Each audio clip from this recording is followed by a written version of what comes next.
Do language learning apps really work? Or are they just a waste of time? You've probably asked yourself this question several times before starting to learn a new language. In this video, we'll figure out whether you should invest your time in that or not. Hi everyone, welcome to my YouTube channel as Monvie. So let's get started. Introduction to language learning apps. Nowadays, there are plenty of different language learning apps. I think that the reason why there are so many of them is because firstly, they are popular, and secondly, they are convenient, especially comparing to traditional methods of learning a language. And I'm not talking about reading grammar books. I'm talking about normal methods by listening to natives, reading and speaking. How many times I heard this phrase, "Oh, you know what? Actually now I'm learning this language and the only thing I use is Duolingo." And I just wanted to ask them, okay, did it actually help you? How much information did you learn just from using Duolingo? These apps can be really helpful, especially at the beginning when you only start learning this language and you need a guide to show you what should you learn first. But it cannot be the only one way how you learn a certain language, no matter what you do in that app, whether you improve your pronunciation, your reading or speaking. All these apps make same language learning a very easy process. I don't say that you should challenge yourself and make things harder for yourself. No, of course not. But any language learning app is not enough to learn a language. And you know what? Actually, for so many people, it's the only way just to use these apps because they can't force themselves to learn normally this language, but they need to learn it. So they think, okay, I will download this app and all this information from this language will be installed automatically to my brain. Unfortunately or fortunately, it doesn't work like that. An app is like a game. You make progress, you see your results. So for sure, so many people will choose that over anything else. Learning a language for everyone means different things. For someone, it can be just understanding this speech like movies, videos, music, and for another person, it can be communicate with other people fluently. Take into account your goal always, but also diversify your learning in order not to give up on learning this language. Because just by using one method, for how long you will use it?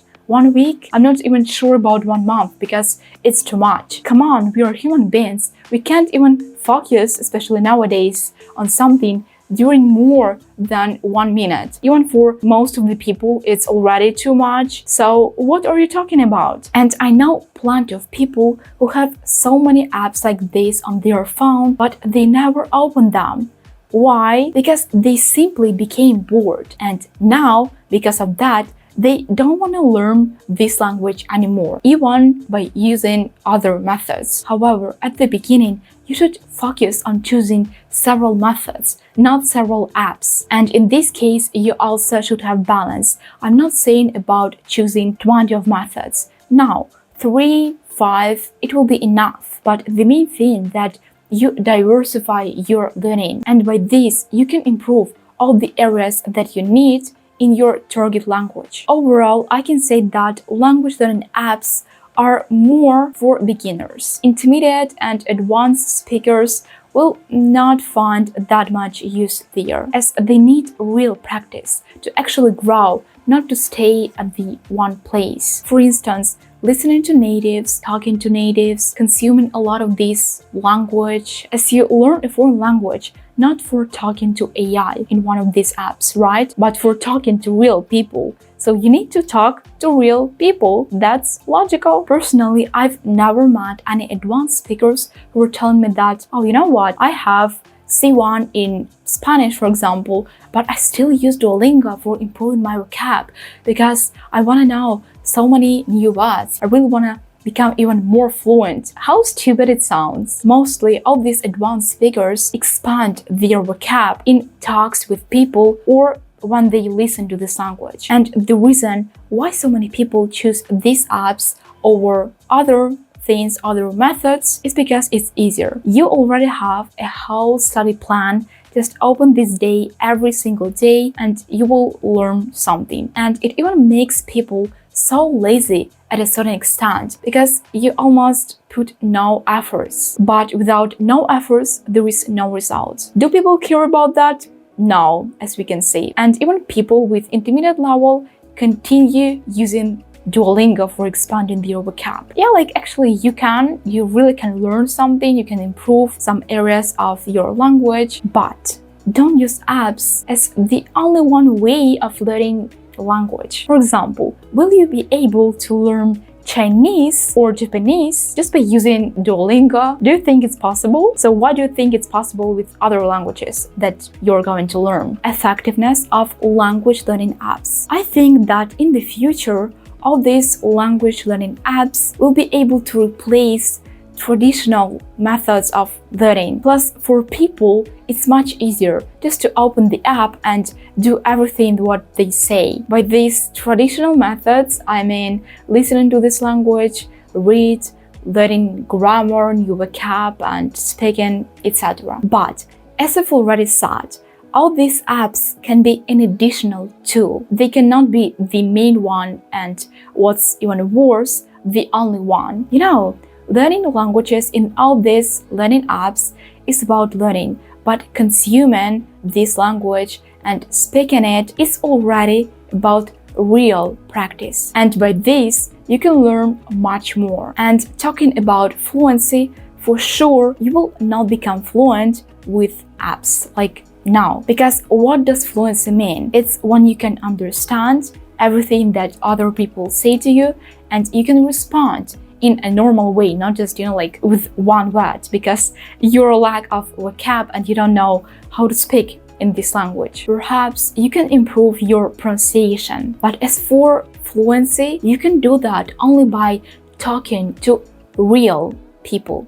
Real, not AI and all that stuff. Nowadays, there are so many AI apps. They all offer you like you can speak with AI, improve your English. Probably you can do that, but as I've already said, it's a good tool for beginners. As for intermediate and advanced, they should go further. Speak with real people. As for the progress of using all these apps, I can say that most of the progress get beginners because they don't know a lot of information. But for example, if you want to improve your pronunciation, of course you can do that as an intermediate as well. In this area, you can really make progress even using all those apps. But I'm talking like overall, when people just rely on these apps, they think that this app will teach them everything, every single area of this language, advantages and limitations. Now about benefits. Firstly,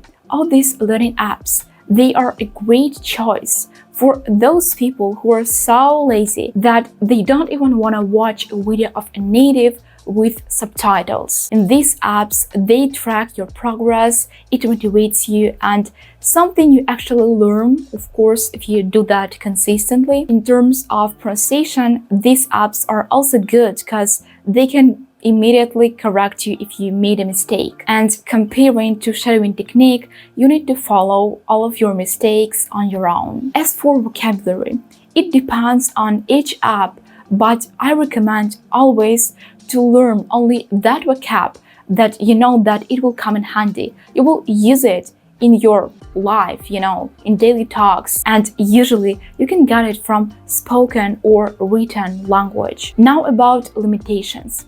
The biggest flaw is an absence of real speaking practice with a real person. Most of these apps offer AI, but it can be helpful only during first stages of learning. Then it really becomes boring because you understand that it's not a real person. It's just an AI, it's a robot, it's not real. Continuing that point about vocab, the problem here is that you learn plenty of vocab from different topics, but it doesn't guarantee that you will use all these words in your day-to-day life. It's not that practical. You spend so much time on learning, and as a result, you don't even use all those words. And overall, as I've said before, You will not be able to learn a language or to become fluent just using one or even several apps. Like, it's very naive to think like that. Maximizing the use of language learning apps. So, if you want to use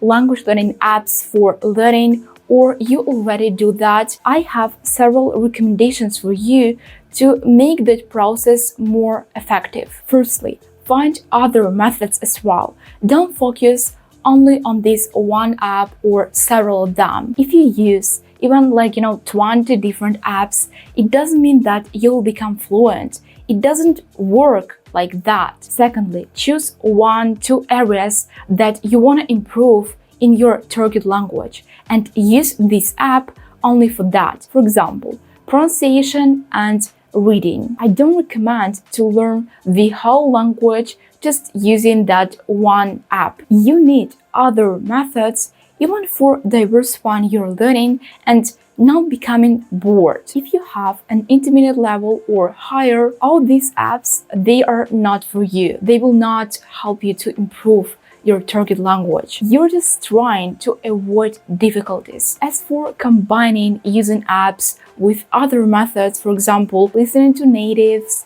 speaking, reading something, learning grammar, and all that stuff, spend 10% of your time on the app, not more. You can do that daily. It's especially very convenient when you don't have an opportunity to listen to this language or to read something, even to speak. So you can just open this app and learn something. But don't focus only on using the app. It's the main thing. For learning a language, you need real practice and constant consumption of native speech. And as for choosing an app, it already depends on you and your goal. As the conclusion, the main idea of this video is you can't learn a language using just apps. You also need to have other ways how to learn this language. And secondly, mostly only beginners can benefit from all these apps because they don't know a lot of information. As for intermediate and advanced,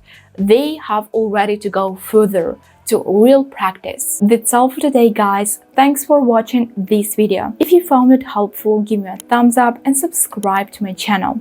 See you soon in my next videos. Bye!